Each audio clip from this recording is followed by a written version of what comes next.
गांव बेरी, जिला झज्जर, प्रांत हरियाणा में एक हरलाल नाम का जाट किसान था जो धार्मिक प्रवृत्ति का था। उसका सर्व परिवार धार्मिक विचारों वाला था।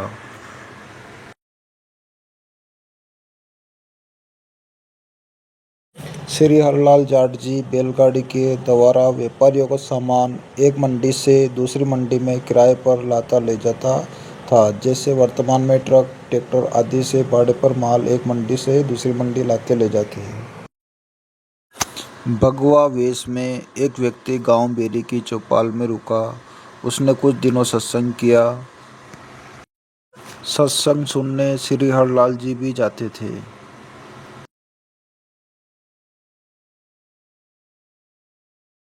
महात्मा जी, आप कहाँ से आए हैं? आपके परिवार में कौन कौन रहते हैं? कृपया कर अपना परिचय दीजिए। अरे भगत जी, मेरे परिवार में कोई नहीं रहता है। मेरा कोई घर नहीं है। मैं तो ऐसे ही सत्संग करता फिरता हूँ गाँव गाँव जाके। तो आज से आप हमारे घर पे रहो, हमारे साथ में। ठीक है भगत जी, जैसी तुम्हारी इच्छा। और फिर हरलाल जी महात्मा जी को साथ में लेकर अपने घर की तरफ चल देते हैं।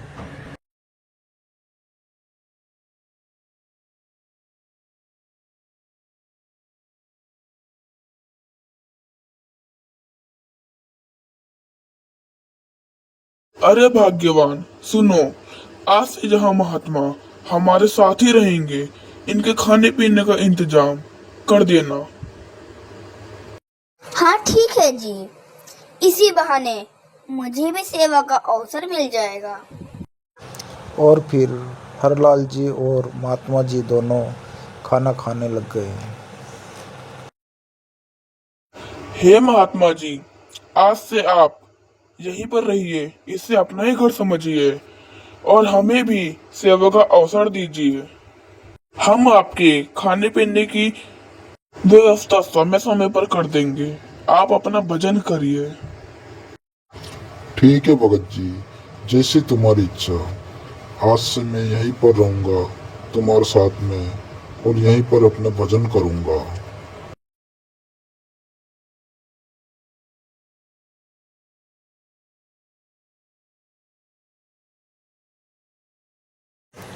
सन 1950 के आसपास का समय था जब बैलगाड़ियों द्वारा शक्कर, बूरा, चावल, गेहूं, ज्वार, गुड़, बाजरा, गंवार आदि आदि को भाड़े पर ढोते थे।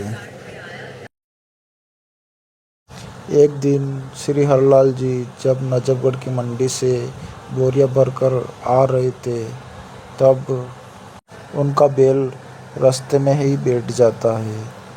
आधा मील चलता है, फिर बैठ जाता है। अरे भाई, क्यों परेशान हो रहे हो? क्या हुआ? अरे भगत जी, इस बैल ने तो मेरा खून पी लिया। आधा मील चलता और बैठ जाता, फिर आधा मील चलता और बैठ जाता। फिर गरीबदास जी महाराज ने बैल के कान में जाकर कुछ बोला तो बैल खड़ा हो गया। हरलाल जी, अब यहाँ बैल नहीं बैठेगा, आप आराम से जाओ। अरे भाग्यवान, आज तो मैं रास्ते में बहुत ही ज्यादा परेशान हो गया, क्योंकि यह हमारा गोरा बैल बार बार बैठ रहा था। अच्छा जी, ऐसी बात है। फिर क्या हुआ? आप घर तक कैसे आए? आपको तो बहुत सारी परेशानी उठानी पड़ी होगी। फिर मुझे एक भगत मिला। उसने बैल के कान में कुछ बोला, फिर बैल रुका ही नहीं। अच्छा जी, कौन था वह भगत? आपने उसका पता पूछा? फिर दूसरे दिन उठते ही सुबह पहली हरलाल भगत जी उसी कुएं की तरफ चल पड़े जहाँ पे संत गरीबदास जी महाराज ने उस बैल के कान में कुछ बोला था।